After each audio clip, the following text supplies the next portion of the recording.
Wow, okay, feedback. But I'm not sure I care about the feedback. That was, freaking noisy, freaking cool, freaking out there, hallucinogenic, crazy nuts. Henry, were you on acid when you made that movie? Unfortunately not, no. So it's difficult to sort of know where to begin on something like that because it's so epic and awesome. I mean, it's vast, it's huge, and of course, it starts with a script in the director's, in the director's mind with a script. Obviously, it's part two, so there was a prequel to that. But can you tell us about just your sort of initial way into the movie? How you got involved in it, and then what your sort of early discussions were with the director. Well, I got involved with it because I'd worked with one of the producers on The Legend of Tarzan, and so I was recommended to James and met James. But the way into it, I think, is actually remarkably simple. The way into it is the script, but then, the job of a cinematographer is to translate the director's personality onto the screen as much as the script. And my process is to try and talk to the director as much as possible about anything, but specifically about the movie. And I was very lucky. I mean, I think the benefit of James' experience with the first movie, which I loved, was he'd found the things that he'd found the spirit of it. So he wanted to take a big step forward and be bold, take risks, and be imaginative. But what was interesting was that on the one hand, it's a big screen event, and it's a big IMAX movie, it's a big 3D movie, it's designed for the big screen. And on the other hand, it's intensely human, and it's personal, it's about humanity. And it came very clear to me very early on into talking with James that the way he liked to work was to, he'd written this a really beautiful script. I mean, it's beautifully written, the humour, the humanity, it reads, it's a great read. But the way he likes to work is to start with that and then kind of riff with the actors. And really what he wants is the spontaneity of those moments. So on the one hand, we want a big screen movie, and on the other hand, you kind of need to shoot it like a documentary, because just to capture those moments, and wherever the actors go, the camera goes. And there are plenty of people in this room who will understand how complicated that is. So obviously, with those key things about the epic scale and also the touching human drama, what was the next stage for you on this? Because I mean, I'm presuming this took quite a chunk of your life. I mean, you must have, I don't know how long you were there for, but in Atlanta, but quite a long time, I would have thought. Well, the movie happened over 3 calendar years, so it's a good year of committing to it. I mean, you're right. We started pre-production in Atlanta, August 2015. Started shooting in February 2016. There was a 90-day shoot, and then Marvel have a really interesting way of working. They say, "Okay, we're going to stop now because we know we're all going to come back together and shoot some extra stuff after we've cut the movie, because inevitably when you cut a movie, there's stuff that works and there's stuff that works in a different way, and there's stuff that maybe doesn't work as well as it should because you haven't flagged up something earlier."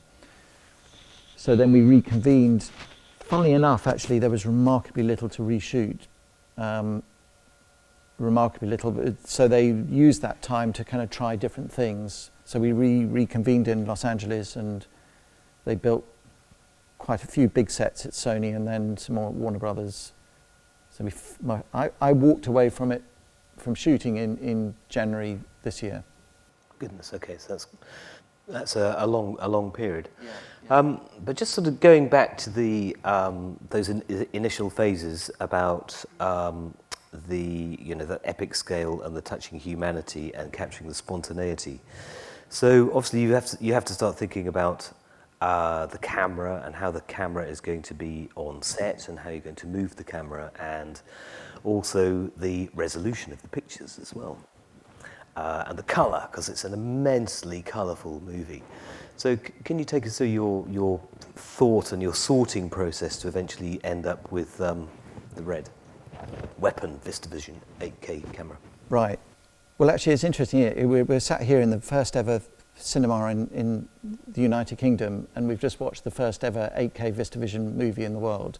Did we watch? Actually, I don't know what resolution we watched it at. We watched it in 2K, but it's significant how you shoot it, because how you bring it down.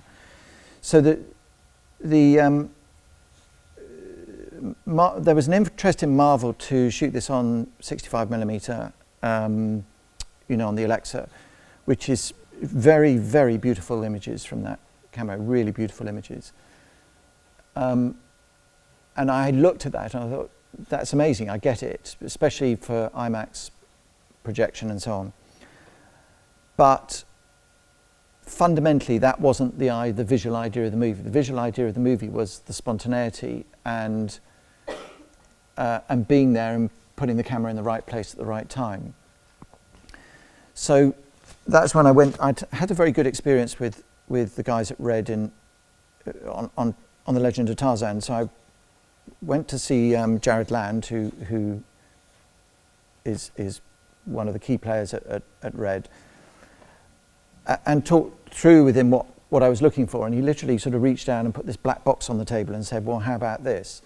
And that was a sort of a prototype VistaVision kind of negative stroke chip area. So that was, I thought, well, that's great. That in theory, that gives us a large negative area. It gives us the kind of picture quality, and it gives me the physicality of the camera that I was looking for. But, that was, I didn't really understand whether 8K meant anything in terms of resolution. And there was a big journey to go on to sort of work out, was this a viable format? Because nobody had done anything on it. I mean, I think somebody shot some pop promos on it, and that was great. But that's very, very different to doing a major visual effects movie where, thousands of people are affected by the decisions you make. So no pressure then. No. Well, for me, it's a collaborative process. You involve everyone in the decision. You exhaust the. You share the process with everybody. So I did quite a bit of testing here in London. Looking at all the different formats, looking at the Arri 65, which was amazing. Looking at all the different things that were out there, and kind of realised that this camera would really work, but there was some work to do on it, and also finding the lens system that would work with it, because at that scale, at the time, the lens choice was quite limited. So one of the things I had to do was work with the visual effects team to make sure the picture that we were producing was in the right form, that it could be processed and do all the things we had to do. So there's a kind of aesthetic, there's a technical, and then there's really getting to understand, a digital camera is no different from a movie camera. It really isn't. You just need to know the photographic medium you're working with, and you really have to understand that. And then you're free to do whatever you want. You're absolutely, and there are no rules once you understand that. So you told us that Red had to sort of tinker a little bit with the camera. What sort of things did they have to do with it to meet your specification? Well, there were some physical things in terms of how the light refracted within the camera. There's the colour science in terms of, bear in mind this was a prototype camera, like anything is a prototype. So you have to go through a development process, and they'd gone through, say, 2/3 of that development process, but that final third had to go through a tremendous amount of scrutiny. And, you know, I would present tests to the studio, and, you know, the three heads of the studio would sit there, Technicolor in Hollywood, and I would normally, you know, those kind of folk are not that interested in this stuff, but these guys were very, very interested. And, you know, we needed to put this under the spotlight, because if it didn't work, a lot of money was going to go up in smoke. Sure. And you probably have to fund another camera system, but fortunately it worked. That's true. So obviously the other element was then moving the camera around, and I think you used, I don't know if is anybody in from Stable Eye here this evening? They're all working. Okay, that's a shame, because I think you said that you shot 80% of that movie using the Stable Eye system, so I don't know how many people are familiar with that in the audience, but could you give us a brief overview of what it is and how you used it and why you used it? Well, there's a very, very clever guy in London called David Freeth, who was worked for years on film sets with the Libra head, which is, you know, is a gyro-stabilized head. But before that, he worked on gyro-stabilized systems in torpedoes on submarines. And I think with the advent of drones, he'd been working on this head, which is, you know, a bit like a Movi head, a really sort of small gyro-stabilized head, but it's a genuine gyro-stabilized head. You can pan, tilt, do anything with it. You can hand hold it. And I met him, I don't know, early 2015, looked at this and said, that's great, I'm not interested in it for drones, but I am interested in it as a handheld dolly. And we did a lot of kind of work together over the time, and with the grips, you know, with Paul Hims, who understood how to move it. And it's interesting, you know, we're used to three key ways of moving the camera. And they're all excellent. You know, there's a dolly, which we've used for nearly 80 years. There's a crane, which we all know how to use that. And there's a Steadicam, which, you know, is a fantastic tool. And of course, finally, we can hand hold the camera. Each of those things have their own voice to them. So a dolly and a crane has the physicality and the physics of momentum. Handheld is great, but, you know, on IMAX and big screen, you wouldn't want to shoot a whole movie like that. I think we'd all be throwing up in the aisles. And Steadicam is fantastic, and, you know, I used to operate Steadicam, and I love it, but it has a look to it, and sometimes that doesn't work because you're aware of the presence of the camera. And so this is kind of unique. It's amazing because you can be there. It has no momentum. I don't know whether you remember, there's a shot in the movie which we rush into the prison where Yondu and Rocket are held. Now we go from a standstill to full pelt running to a standstill stop. And that is absolutely unachievable in any other means. Certainly a Steadicam, you'd get a tilt at the end because you get the momentum of the physics of the camera. So, and you can, you know, go from the ground to you can go wherever you want, and you can strap it to wires and fly it. You can walk along, clip it on, let it go, and so on. So it's a remarkable tool, but until you have the camera, the physicality of the camera, plus the image quality, you can't have a Stable Eye or any other system to use to physically move the camera. Wasn't the dimensionalizing, the 3D dimensionalizing of the movie was quite important in terms of using the Stable Eye? Could you speak to us about that a little bit? Well, I think there's two parts to that. In this style of filmmaking, and it's not particularly necessary, it's just the process, and it's the director's process. And, you know, James is a really wonderful director, and his process is he likes, as we said earlier, to evolve the performance, which means the camera needs to evolve with it. And therefore, you know, it's not about setting marks on a thing, it's about just going with the flow of the performance and being there. Now, I guess a lot of directors do that, but they'll do that by putting the cameras outside the ring and kind of reaching in and following the thing on a long lens. And that works great. this is very different. This is about being present in the scene, and if you've got a big lump of stuff, which is a camera, a dolly, and all the rest of it, it's very difficult to be present in the scene and move around without, you know, however brilliant the operator, the grips and everything are, without the big physical thing moving around. So this little thing has very, very low profile on the set, and that, I think that makes a big difference to the actors. In what way? Because it's not a big lump and presence stood in front of you, and you know, it's small, and it's kind of easy to forget the camera's there, and I think that makes a difference. Did you do any pre-visualization on the movie? Huge amount of pre-visualization. Tell us a little bit about that and your thoughts about previs. Is it something that you enjoy, that you actively participate in?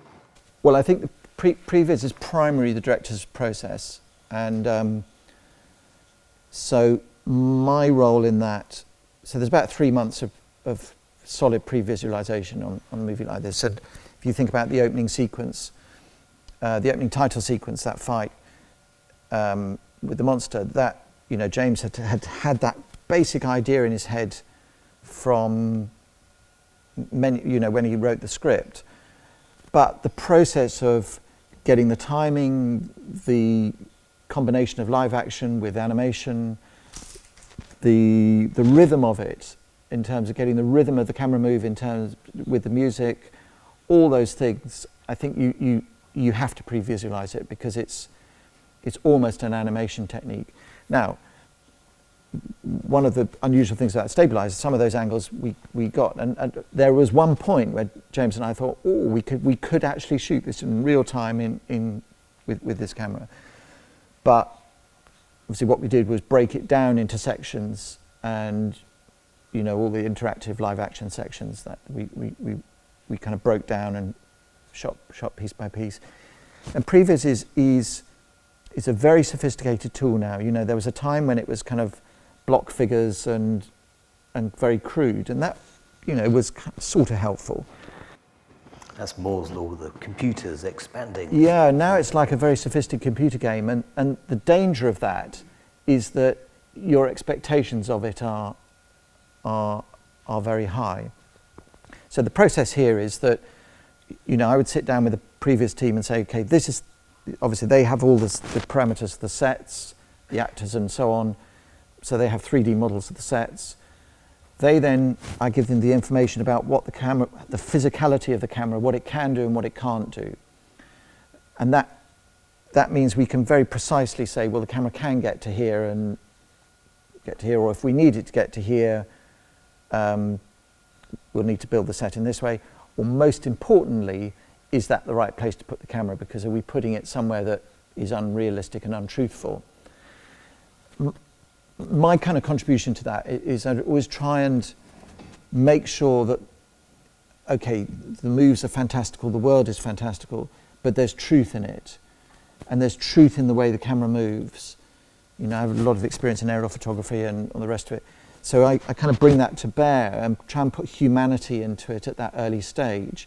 And sometimes that's the difference between an idea for a shot appearing to work or not appearing to work. You know, and so a shot can look like a computer game and you think, well, it looks fake. But when you put the imperfections in, which of course are always the interesting thing in life, then it can start to work. So was just a little bit more on the previs, was that something that happened pre-production, or was it something that was concurrent during production? No, there's a huge previs team, a really brilliant team on this called The Third Floor.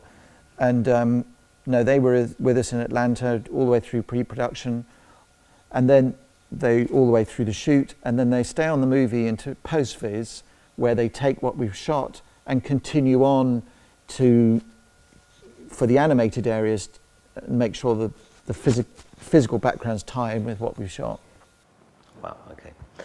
And obviously you were talking about the truth of the camera. How about the truth of the light?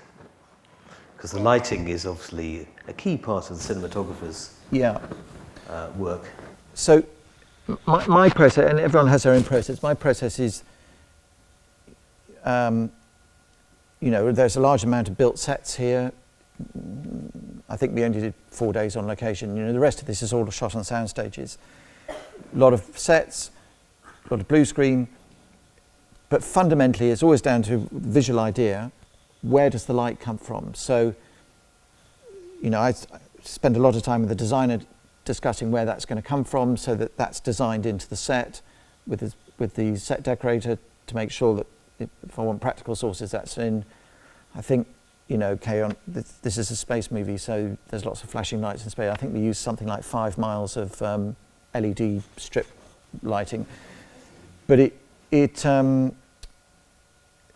but specifically, if you look at, you know, basically things like skies or things, I'll put light exactly where the light will be. So if you look at some of the landscapes in there with very, very hot sunset lights, those are physical lights on the stage, and I'm shooting the actors against the light. And I'll sit down with the visual effects supervisor as we shoot, and I'll be very specific about, this is the type of sky, and therefore this is the type of light coming through the sky. So it's soft sunlight, or it's that hard bit of sunlight that comes between the clouds as it comes. With some visual effects supervisors, we just sit there in their computer and we just sort of mock up a quick mock-up, so that we're all on the same page as what the idea is. The most complicated in this movie was the forest, which was with the moons. Yeah, 5 Multiple moons, moons in the and sky, you know, yeah.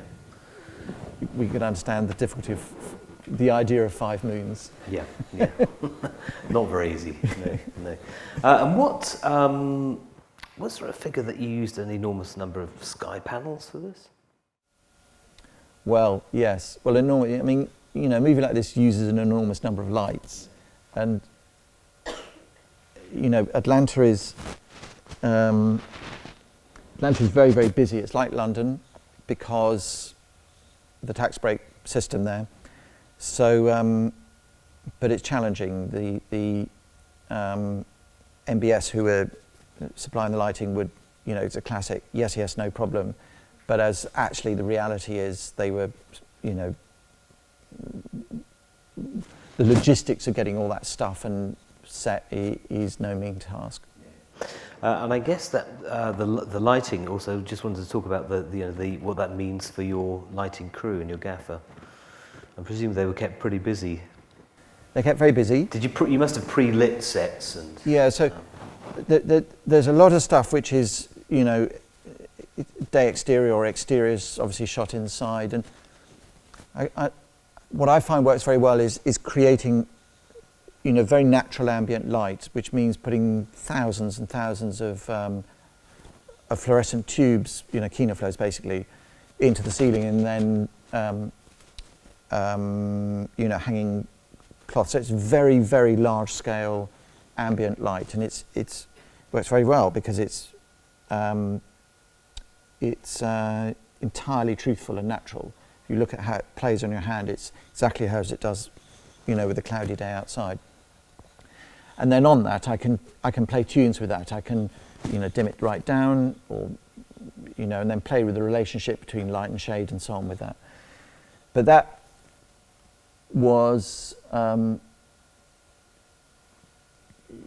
they came up with a very good way, because there's so much stunt work and wire work. You have to work very closely with the stunt team to make sure you know, you give them space. So in the end, we did something quite unusual. Normally we'd hang these on large frames underneath all the reds and the gantry, but you would just end up with heaps and heaps of holes in all your beautiful silks. So we found a way of just building it in, and they've got a system. They've got a great system, but you know, it's a lot of planning to get that in, make the best use of it, because it's a very large resource. And you know, now as we know, you know, everything comes back to dimmers. It's all radio. Every light is radio controlled, and you can have your dimmer operator sitting on one stage while you're, you know, controlling lights on an entirely different stage while you're trying to pre-light that. Yeah. One of the other key things is you mentioned, you know, different departments, heads of department, about the relationships that you have with, visual effects, wardrobe, makeup, lighting, etc. Can you tell us a little bit about that? Because obviously, all filmmaking is a collaborative effort, but this seems as though you are working with an army rather than perhaps a little family. Well, I think I read a statistic somewhere that these kind of movies employ about 15,000 people, which might be from the guy driving the truck, or the dog, to a compositor in New Zealand or wherever. Point is, as you rightly say, there's an awful lot of people. So you have an idea. That's what you're employed to do, is have an idea. And on a smaller crew, that's great. You've got just a few people to talk to about what your idea is and how we might go about and do it. Obviously, in this situation, you've got an awful lot more people to talk to. So communication that's the big difference. It's all about communication and making sure the key people in my area, the visual area, we're all on the same page. That we, I find shooting tests to show people what stuff will look like, because you can talk about it, but until you look at it, you're not sharing a common experience. So it's exhaustive. Every single thing in every single frame has a decision behind in a movie like this. And I think the cinematographer's role is to, is be at the center of that and make sure it's coordinated. Now, you're going to pass that off, and the visual effects supervisor and the director are going to make that happen in post-production, but at the same time, they've got to have everyone wants a clear idea of what it is we're all setting out to do. And that particularly, in we talk about communicating, that's very important in the way you set up the pipeline of what happens to the image once it comes out of the camera. I mean, everybody has a system that works for them. The system that works for me actually is the system that we've used for filmmaking for 80 years, is that I shoot the camera, I use, the Ansel Adams zone system to expose the negative, and I know exactly where I am, I know exactly what's on the negative, stroke, chip. That data instead of the film magazine going off to the lab, I literally take the data out and it gets passed off to a laboratory that I set up next to editorial. So you had a screening theatre on so set? Yeah, we built a screening room in the in editorial, proper screening room, a bit like this, proper projection, because it's very difficult to see what you're doing on an iPad or a monitor. I mean, on-set monitoring for me is very misleading, because by definition we're looking at a projected image here, and a monitor is the light is coming from behind. It's an entirely different thing. But also, there's the nuances of focus. There's the nuances of exposure. There's the nuances of performance. There's the nuances of how light plays on people's faces or a set. It looks different on a big screen than it does on a small screen. So for me, that's very helpful. Most of the directors I've worked with, like that too. In fact, James uses it as a method to talk to his editors, and I use the plural editors. He has a team of editors working together, and he talks through the bits that he's interested, the bits he's not. It's very interesting, actually. But also, from my point of view, I grade the dailies as we go, which means that what is passed off to the visual effects houses is very clear in what the visual intent is for that particular shot, and that really helps. Essentially the shots are going off with the metadata into post-production. I guess inalienable, it's not to be touched, so that when you get back into the later DI, well, after you've seen the dailies, but much later down the process, when you're in the digital intermediate grade, it's not a nightmare. Well, because it could be a nightmare. It could be a nightmare, and And there are plenty of examples, you know, historic examples, and these where it has been a nightmare, or where there's, you know, surprises of, oh, I thought we had plenty of exposure there because, or whatever. No, you see the visual intent. So, you know, colour timing the movie becomes about a creative process rather than, well, let's try this, let's try that, let's try this. You know, it's you can do that, but it starts from a point of you built a rock of a foundation of rock. Equally, because particularly nowadays, people see a movie and they get to see it, you know, for however many days they're cutting, and they project that at screenings, and that's the way they start seeing the movie. So you're going to make big changes. That's hard on everybody because their mindset is within what they're working on. Can you tell us a little bit about what it's like living in Alabama and working out of the studios there, and your sort of your working life? Did you have, you know, were you working 7 days a week, 8 days a fortnight, whatever? What were you doing? Well, so we made it in Atlanta, Georgia, although we did visit Alabama, which is very beautiful. But sorry, beg your but pardon. very I must brush up on my geography. Yeah, Alabama is an interesting place.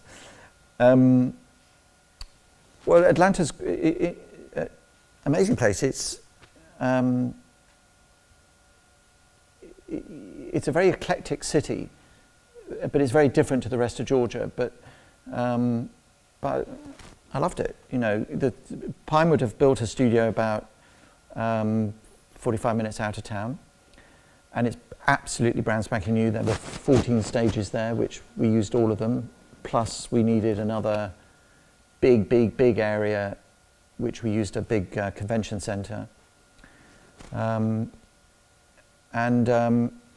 you overflowed into a different. We overflowed into a huge kind of concrete space.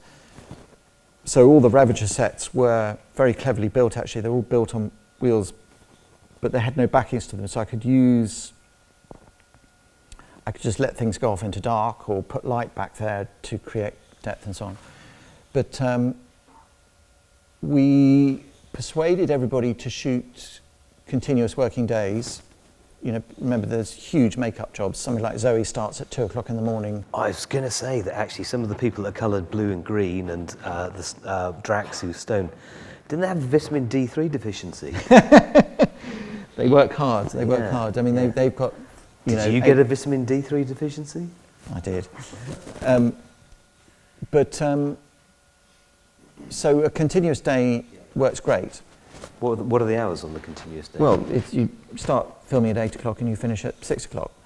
I personally love it because within that time everyone concentrates wholly, and you get this incredibly intense concentration, which, you know, if we're talking about this method of filming, is really beneficial. At 6 o'clock, okay, you might go over half an hour or something, but that's enough. Your brain has exploded by that time, and but you've achieved in that time way more than you would achieve. You know, there is a fashion. In fact, there'd been a movie before us that was sort of doing 18-hour days, and then they get into terrible turnaround problems. And the crew, a lot of my crew were on that, and then came to me, and they had a life, you know, and you can recover. And I would say the intensity of work and the standard of work and the amount you get done is you get more done in a shorter space of time. I mean, we were doing, you know, bear in mind most of this is shot single camera, and we're doing 35 setups a day. You know, that's a lot. That's a lot. And I'm not talking, you know, a cut there and a cut there. I'm talking big complicated moves. So it kind of gives you a sense of the volume of work that you can get done. Huge. And was that a working week? Was that a 5-day week? Or was so a five-day week, and again, your brain explodes. Well, my brain explodes more after that. Yeah. Yeah. Now, the color grade on this, actually, we didn't watch that in HDR, did we? That was We not didn't. an No, HDR. that's a normal. Okay, but have you done an HDR version? Yeah. Okay. Well, firstly, I'll ask the question in sort of two parts, because I think that you attended some of the DI, but you also attended it virtually. Is that right? That you were grading? Yeah. So Steve Scott, who was a colour timer on the movie so he's sort of seconded from Technicolor in Hollywood, and Disney, who have this incredible technology centre, they set up a grading suite on the Disney lot. And so I got Steve over as I was prepping the movie, and we were setting grades with the what used to be the night grader in the lab. Now, similar guy, but sits with a grading very similar way, actually, grading on a point system, not on a computer, on a point system on a computer. And so I involved Steve right from the beginning. So he's very clear on what the visual intent was. Then I would sit with him and sort of do a colour bible when I was in Los Angeles. And then in a very short time, that movie was graded in 2 weeks. And you remember, visual effects shots are coming in all the time. Of course. All the time. So then I would review what they did by sitting in Technicolor in Soho, and they would beam it over in real time, and we'd adjust stuff. But fundamentally, with the framework and the structure in place, then it's a quick process. So yeah, the HDR question. So so you did the HDR, but when did that happen? So was that concurrent with the no, HDR? No, the process is you finish the movie and then you do an HDR grade afterwards. And this actually was very, very tight because a lot of visual effects shots came in right at the last minute.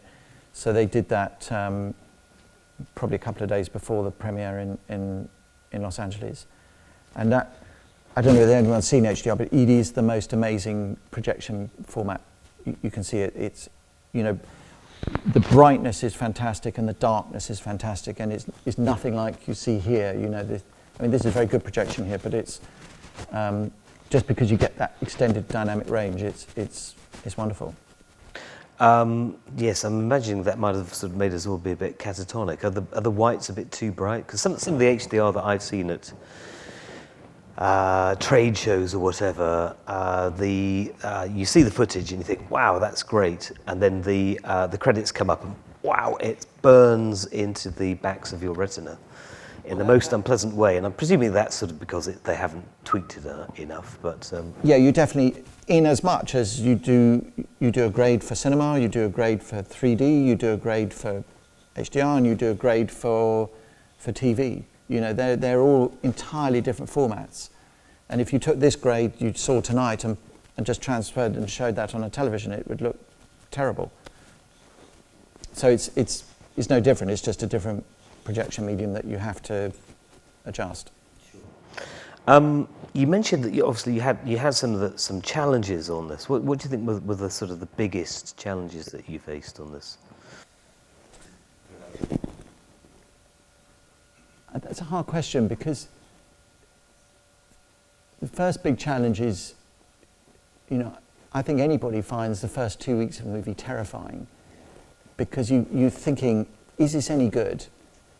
Is it working? Is the style right? If it's a short movie, at the end of that 2 weeks, it's too late anyway. And if it's a longer movie, you find it, and you find the rhythm. Did you choose in chronological order? No. You didn't? No. Right. But then the other, and I think that genuinely is the hardest thing in any movie, but often the hardest things are the things you don't see, the joins that you have to make for some reason or another, the matching or the this and that. So they're the little elements of a jigsaw that are actually technically very, very challenging and complicated. In terms of ideas, these sets are very, because they're so conceptual, the whole third act is completely conceptual. That was very difficult, figuring out what really is the nature of this place. So therefore, what are the light sources going to be? What's the interactive light sources going to be? You know, all that stuff with throwing the ball around. Well, we had, you know, we made up LED balls that they could physically throw, so the light tracks with them and so on. Or we, you know, when Peter's strung up on a thing, we've got stuff strapped to him so that light is emanating correctly. But Ego's ship was quite an interesting one, because that was a 100% physical photographic set that, you know, went through the process everything else went through. You know, it started somewhere, you know, 3 months later it ended up. You know, ask anybody, ask James, you know, who's incredibly articulate about the way he sees things, ask Scott, the production designer. Nobody could quite put their finger on it, but bit by bit we brought the idea together. So, you know, the idea of the white things are their kind of structural bone matter, and then this sort of embryonic thing happening behind, and that actually, the set was about a third, again, bigger than this theatre here, so that was completely wrapped in video screens, that's quite a task, actually physically figuring out how that's going to be constructed. Yeah, can you tell us a little bit more about that? What did you play into the video screens to illuminate that? These are sort of like the jumbotrons that you went at rock and roll concerts, is it right? Yeah. They're the big screens you see, rock and roll, or you know, football matches and so on. Well, you know, we just started with bits of cloud material and then coloured that, and then shot tests, and we sort of found that the thing that kind of worked, that moved just enough that it created that sort of embryonic feel. There's a very, very good desk operator called Scotty Barnes, who, you know, completely bought into the process of building all that stuff. And that, you know, Dan Cornwall, who was the gaffer, you know, that set was built for probably a month, and each day we would go back to it and carry on work on it after work, and then walk away and say, well, carry on doing that. So it's gestation of a lot of time. One of the issues about shooting, you know, higher resolutions, you can see spots and zits and, you know, skin blemishes. I was looking at that. I didn't spot many. Thank you. Is that through the camera? Did you soften it in post-production? How did you? No. I was interested in an incredibly sharp, rich image. Yeah. And sharpness which is something you definitely achieved with that, but yeah, the skin tones are. Well, first of all, they did a fantastic makeup job. I mean, if you look at Michael Rook's makeup, who plays Yondu, that is remarkable, absolutely remarkable. A lot of that, and photographing coloured people, I'm slightly sidestepping your question, but photographing coloured people is complicated. In fact, Philip Sindel is here, and we did a movie where I learnt so much about this with Nanny McPhee, which was a very, very, very colourful set, and I learnt the complication of shooting in colour in this way, and you have to light in a very different way. But equally, to answer your question, you have to light faces to get the best out of them. And that fundamentally is good makeup and the lighting that works, and lenses that works. You know, okay, you don't have film grain to cover the join, but actually even on 65mm film, you had this kind of sharpness and richness. I mean, I remember seeing there was a restoration print of Lawrence of Arabia, which I saw at Marble Arch, and they've knocked that down. It's a great big hole in the ground now. No. Yeah. I saw Star Wars there. Yeah. So, but I remember watching that print and thinking, oh, I get it. I get why you would want to shoot this way, because the colour and the richness of it was just amazing. So that was the reason, large format, high resolution, the format could tackle this amount of detail and colour and so on. Would you obviously? That's a movie making on an epic scale. How does it differ from small independent movie of? It's a very low budget. Yeah, it's exactly the same process, because it starts with the idea. It starts with really understanding the director and understanding the director's personality that you want to imbue in the photography of the movie. The only difference is you've got an awful lot less people to communicate to, and often in a small movie you have to be more inventive because you don't have all the equipment or all the stuff. However, the flip side is on a big movie you have to be very inventive and you really have to make sure you deliver.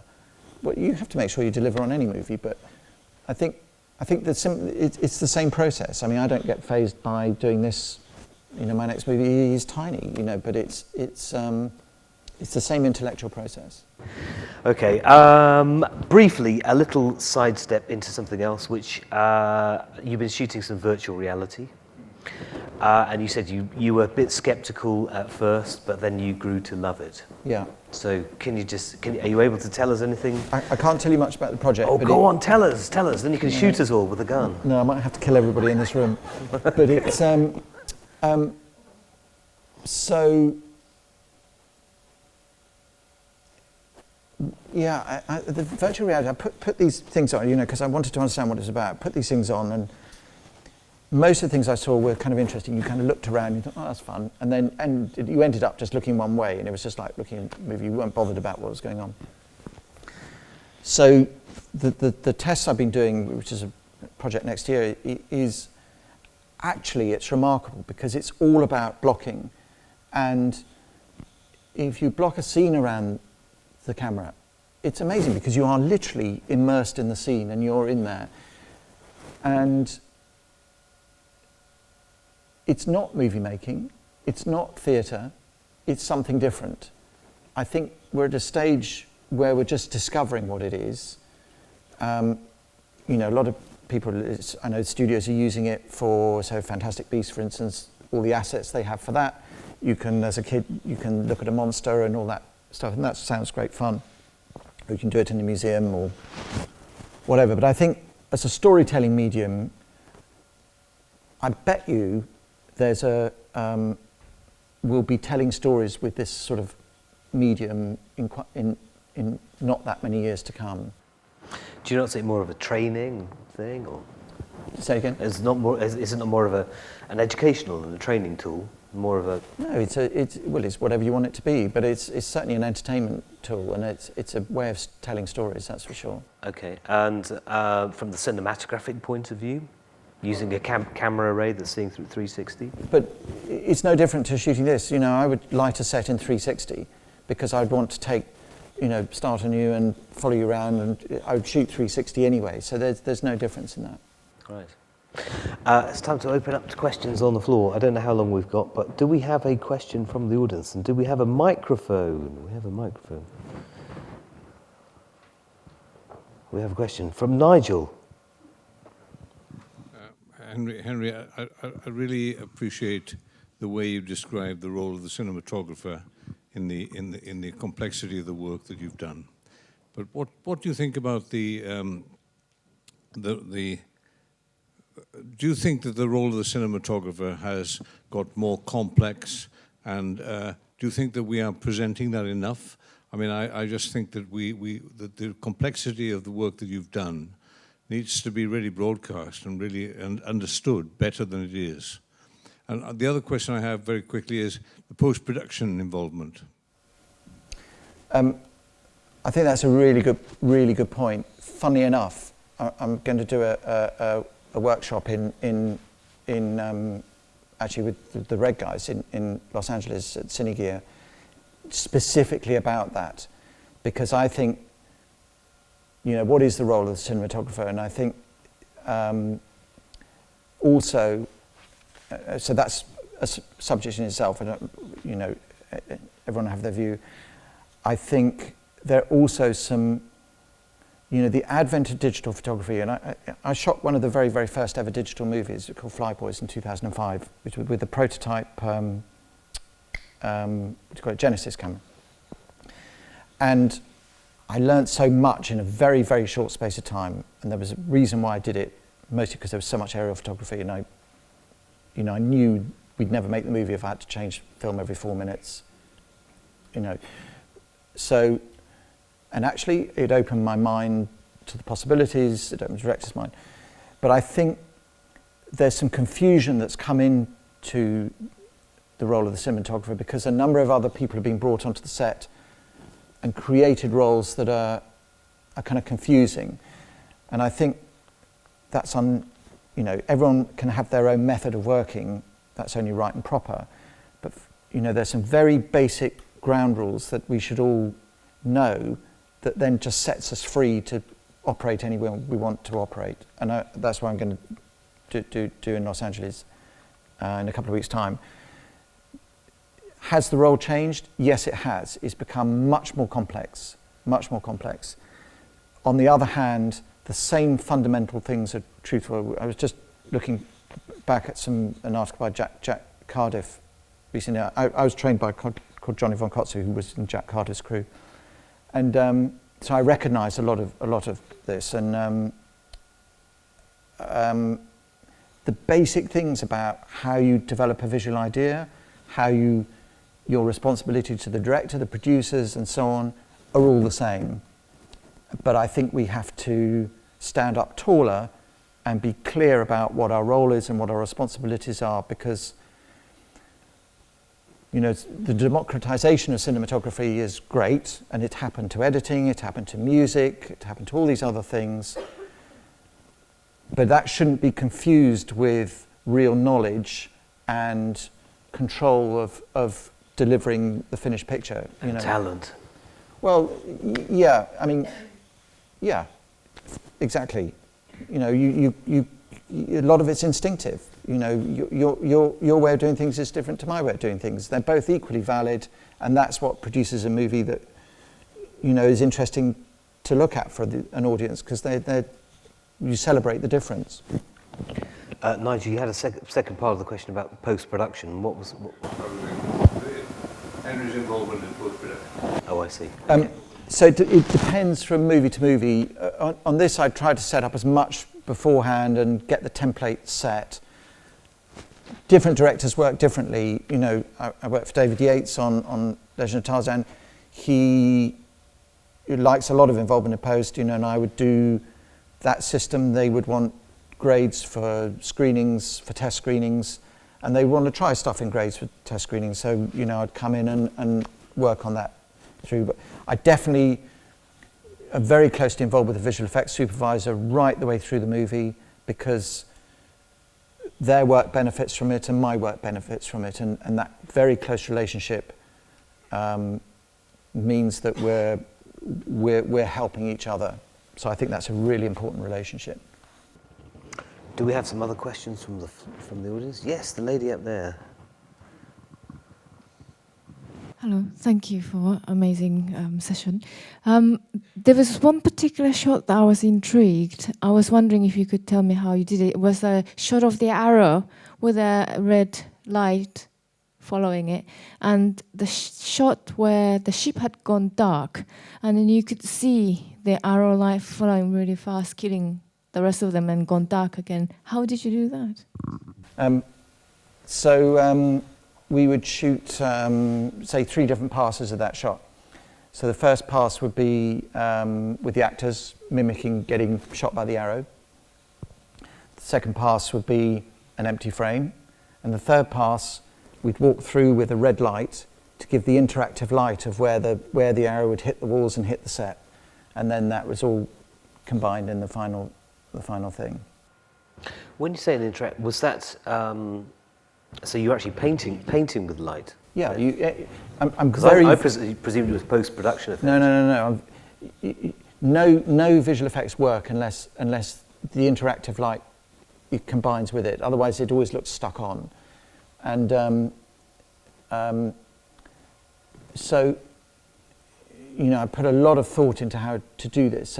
But this will be really simple. This will be a guy with a stick with a red ball on it walking through the route. I mean, it's as simple as that. And then you combine the three things.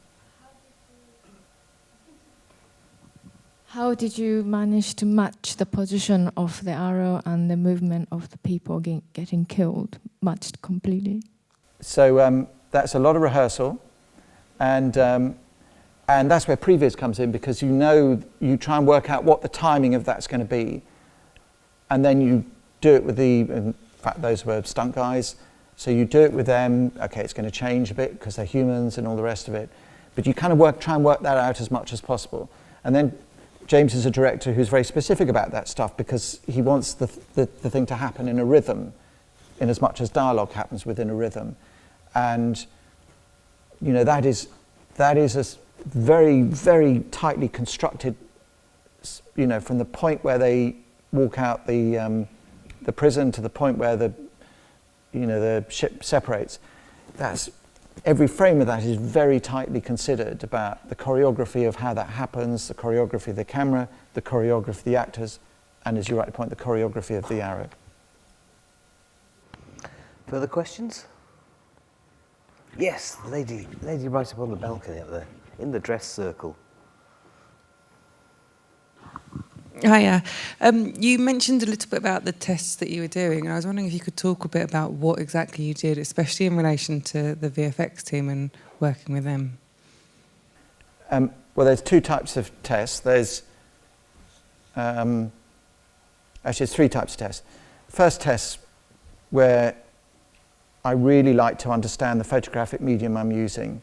So I'll look at the effect of resolution, the effect of dynamic range, so exposure range, which is never what the manufacturer says, and it's the effect. Basically, I try and break the camera or break the film stock and see at what point it breaks. And those are pretty methodical tests, and they're pretty boring things like photographing test charts and grayscales and all the rest of it. But then, in this case, we put together a little set. Often, we take a camera out into a car park and we shoot that. My view is, don't do that. Photograph something that's interesting to look at, because you need to show that to people. And nobody's interested in looking at a car park. All they see is a car park. You might see, there's that highlight on that car and the rest of it. Nobody else is going to see that. If you can photograph something for real that looks good, that is, got a proper visual idea behind it. And I tend to put all the elements into that show me exposure, all the things that a camera is going to have problems with, or a film stock is going to have problems with. And that shows me what the thing could do. And I make sure I share that with everybody, because when we're on the set and the director says, well, can I see the actor there?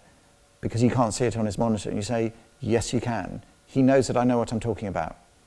So, but if he can't see it on his monitor, he's got to believe that his cinematographer knows what he's talking about. And of course the cinematographer does, but you've got to bear in mind that people look at the telly now and think they know what they're looking at, and the telly is something entirely different to what's being photographed. Secondly, we test the way things look. So if we're using costumes or the art department want to use a certain type of paint, we shoot it, see how it's going to photograph. And that Ego ship is a perfect example. That probably went through about 5 different iterations to get to where it got to.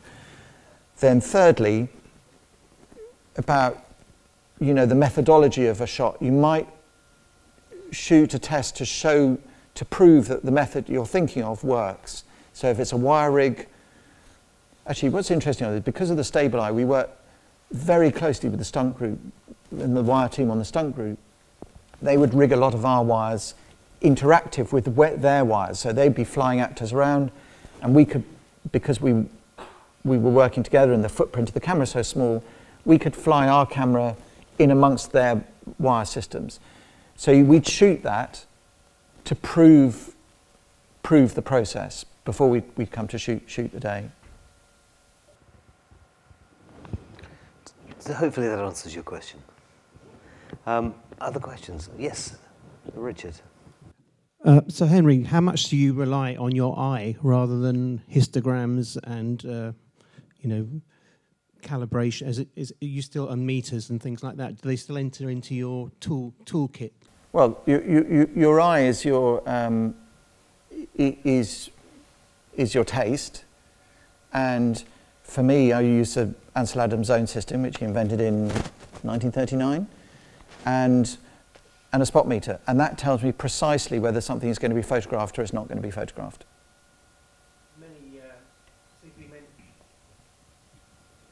There seems to be many DOPs who have just abandoned meters completely now. They just rely on monitors and say, well, why do I need to even, if I can see it, it's there. And they've abandoned using light meters totally. Right. That's their system.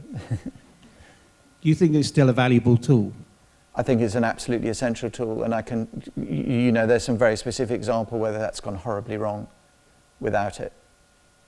And in terms of lenses, what were your how did you come down to the choice, and what were they on this film?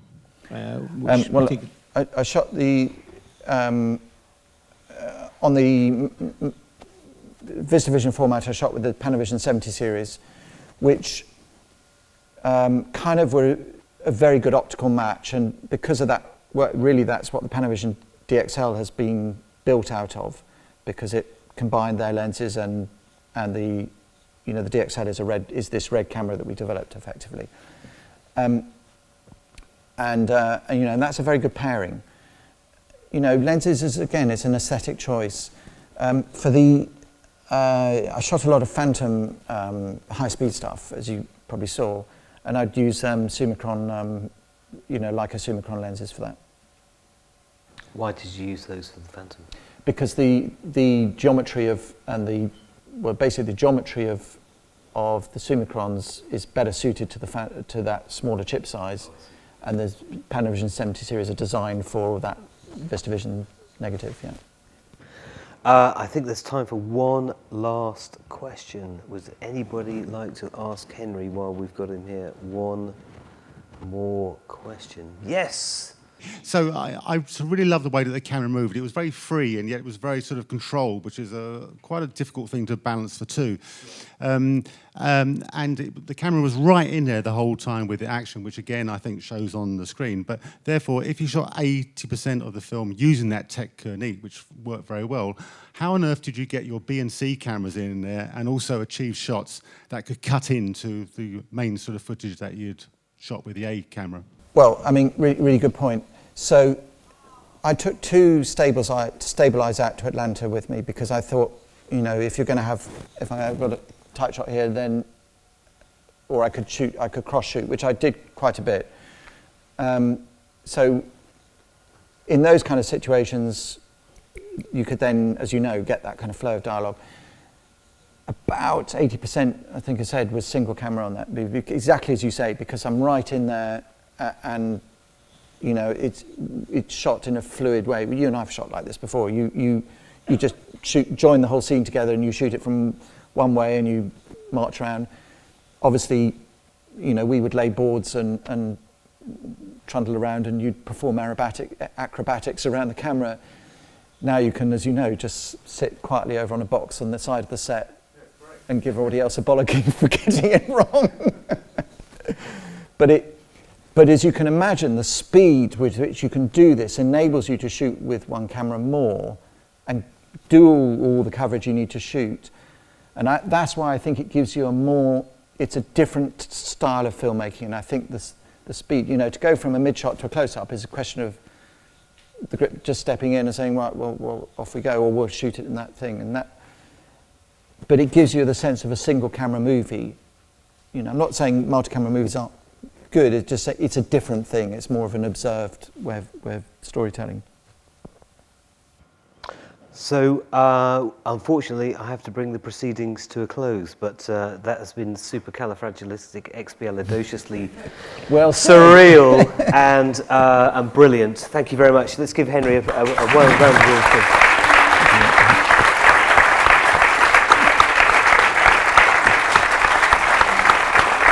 Thank you very much, Henry. Well done. Thank you.